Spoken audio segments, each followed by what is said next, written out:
Cease fire के बाद भारत और पाकिस्तान के डीजीएमओ में पहली बार बातचीत। हॉटलाइन पर भारत का क्लियर मैसेज, कहा बात सिर्फ पीओके पर होगी। ऑपरेशन सिंदूर को लेकर सेना के डीजीएमओ ने प्रेस कॉन्फ्रेंस कर पाकिस्तान को बड़ी चेतावनी दी, कहा भविष्य की कार्रवाई के लिए तैयार। प्रेस ब्रीफिंग में DG air operation air marshal A K. Bharti बोले, आतंकवाद के खिलाफ लड़ाई रहेगी जारी, पाकिस्तान ने आतंकवाद का साथ दिया। Air marshal A K. भारती ने कहा, हमारी लड़ाई फौजी नहीं आतंकवादियों के खिलाफ है, पाकिस्तानी सेना ने इससे अपनी लड़ाई समझा। Air marshal A K. भारती बोले, पाकिस्तानी फौज हमारे एयर डिफेंस सिस्टम भेद नहीं पाई, पाकिस्तान के सभी ड्रोन नष्ट किए गए। भारत के एयर डिफेंस सिस्टम को भेदना नामुमकिन। Air marshal A K. भारती ने कहा, हमने चीन की मिसाइलों को भी मार गिराया, चाइनीज ड्रोन भी ध्वस्त किए। DGMO lieutenant general Rajiv Ghai बोले, आतंकियों पर सटीक हमले किए, पाकिस्तान के पाप का घड़ा भर चुका है, पाक नापाक हरकतों का विनाश किया। पाकिस्तान को भारतीय सेना की बड़ी चेतावनी, का हम भविष्य की कार्रवाई के लिए तैयार। प्रधानमंत्री आवास पर सीडीएस और तीनों सेना के प्रमुखों के साथ प्रधानमंत्री की बैठक, मौजूदा हालातों की दी गई जानकारी। हाई लेवल बैठक में रक्षा मंत्री राजनाथ सिंह भी मौजूद, एनएसए अजीत डोभाल, विदेश मंत्री एस जयशंकर, विदेश सचिव विक्रम मिस्री शामिल।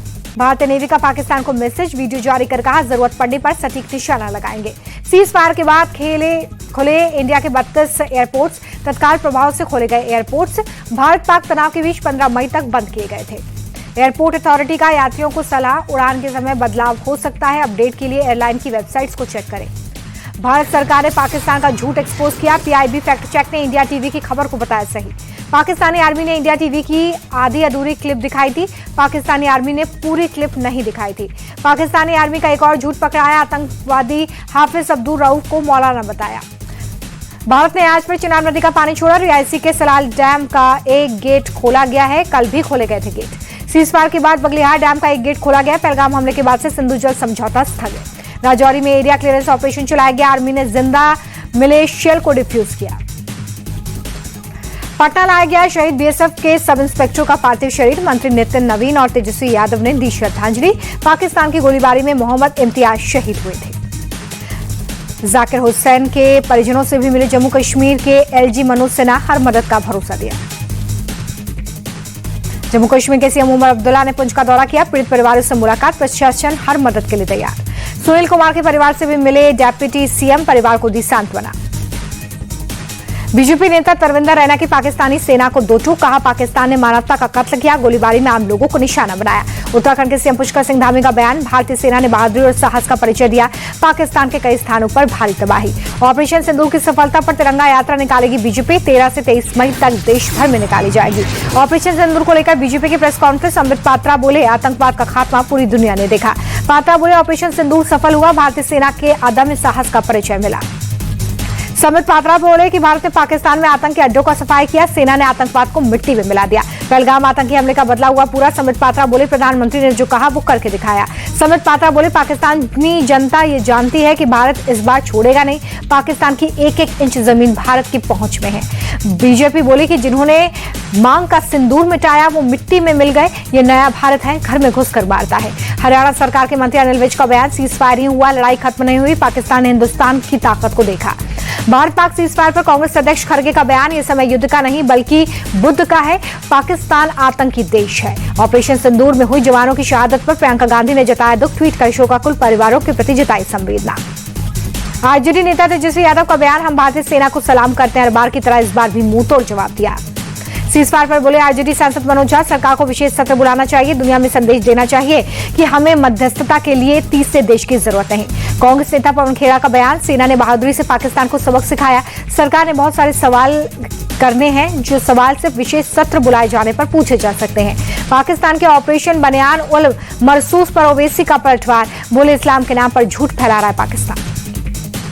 सेना को लेकर बिहार बीजेपी अध्यक्ष दिलीप जायसवाल का बयान, पूरे देश को सेना पर गर्व, सेना ने पाकिस्तान में आतंकियों के ठिकानों को बर्बाद किया।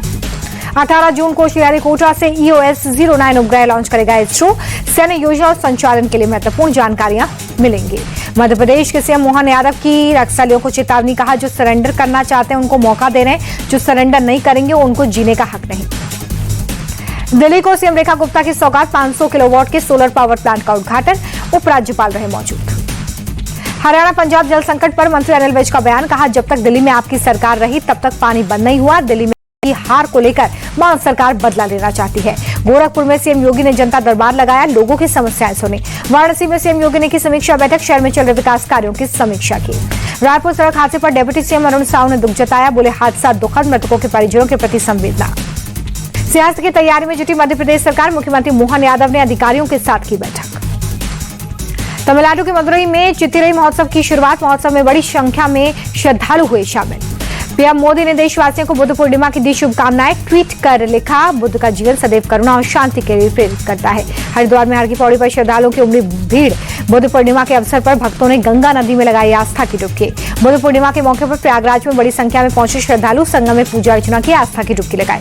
अयोध्या में हनुमानगढ़ी मंदिर में भक्तों का जन सैलाब, बैसाख पूर्णिमा के मौके पर श्रद्धालुओं ने किए दर्शन।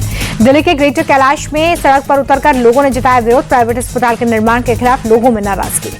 जयपुर में हीट वेव से जनजीवन बेहाल, गर्मी की वजह से लोग बाहर नहीं निकल पा रहे हैं। पाकिस्तान में भूकंप के झटके, रेक्टर स्केल पर 4.6 रही तीव्रता। रोहित शर्मा के बाद विराट कोहली का भी टेस्ट क्रिकेट से संन्यास, इंस्टाग्राम पर पोस्ट शेयर कर किया ऐलान। 2 दिन पहले ही कोहली ने बीसीसीआई के सामने संन्यास लेने की इच्छा जताई थी, बोर्ड ने दोबारा विचार करने के लिए कहा था। T20 क्रिकेट से पहले ही रिटायरमेंट ले चुके हैं कोहली, फिलहाल वनडे और आईपीएल खेलते रहेंगे। संन्यास लेने के बाद कोहली ने कहा कि मैं अपने टेस्ट करियर को खुशी से याद रखूंगा, मैंने क्रिकेट और अपनी टीम को बेस्ट दिया।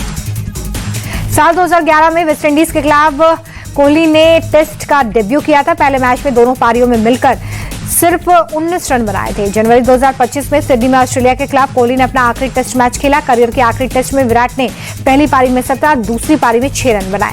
बीसीसीआई ने विराट कोहली का आभार जताया, ट्वीट कर लिखा, टेस्ट क्रिकेट में एक युग का अंत हुआ, लेकिन विरासत हमेशा जारी रहेगी। विराट कोहली के संन्यास पर हरभजन सिंह ने जताई हैरानी, ट्वीट कर लिखा, अभी संन्यास क्यों लिया। आईपीएल के बाकी बचे मुकाबले 16 और 17 मई से शुरू हो सकते हैं। भारत और पाकिस्तान के बीच जारी संघर्ष के बीच स्थगित किया गया था। आईपीएल फाइनल कोलकाता से बाहर किए जाने की संभावना, क्वालिफाइंग 1 और एलिमिनेटर के आयोजन स्थल में बदलाव नहीं। भारत और पाकिस्तान के बीच सीजफायर के बाद गुजरात टाइटंस ने शुरू की प्रैक्टिस, स्टेडियम में नहीं पहुंचे बटलर। सीजफायर के ऐलान के बाद शेयर बाजार हुआ गुलजार, सेंसेक्स में साल की सबसे बड़ी तेजी, 2975 पॉइंट चढ़कर 82,429 पर पहुंचा। निफ्टी भी 919 अंक चढ़ा। आईटी कंपनी इंफोसिस को बंपर मुनाफा, स्टॉक मार्केट में शेयर 7% से ज्यादा रहा। युद्ध विराम के ऐलान से पाकिस्तानी बाजार में भी रौनक, कराची इंडेक्स 9% चढ़ा। एशियाई मार्केट में बढ़त बरकरार, तेजी के साथ बंद हुए पड़ोसी देशों के बाजार। चीन और अमेरिका के ट्रेड डील पर बनी सहमति, चीन पर लगे 145% टैरिफ को 30% तक घटाया गया। चीन ने अमेरिकी सामान पर 10% टैरिफ लगाया। नए टैरिफ प्लान 90 दिन में लागू रहेंगे। पीवीआर आइनॉक्स को चौथी तिमाही में 125 करोड़ रुपए का घाटा, एक साल में कंपनी का शेयर 27% गिरा। क्रिप्टो मार्केट में तेजी बरकरार, बिटकॉइन का प्राइस $1 लाख के पार।